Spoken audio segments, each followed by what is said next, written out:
నమస్తే, welcome to studio 4 Telugu news. Nirmal జిల్లా బైన్సా పట్టణంలోని పురాణ బజార్ గోశాల సమీపంలో శనివారం ప్రమాదవశాత్తు నిప్పంటించుకొని పశుగ్రాసం దగ్ధమైంది. స్థానికులు తెలిపిన వివరాల ప్రకారం రైతు మడుగుల సాయినాథ్ పశుగ్రాసం కొనుగోలు చేసి నిల్వ ఉంచాడు. మధ్యాహ్నం ఒక్కసారిగా మంటలు చెలరేగడంతో ఫైర్ సిబ్బందికి సమాచారం అందించారు.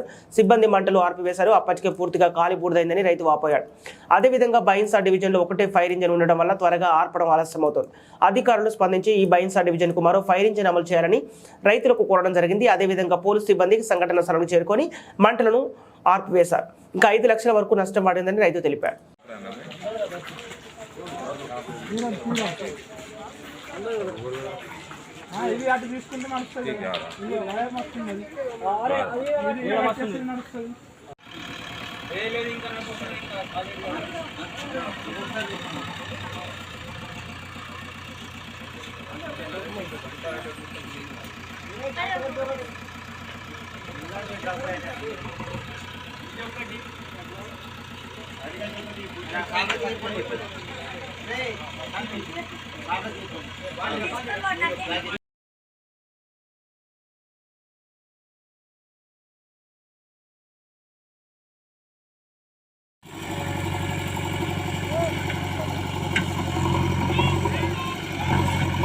ఎట్లా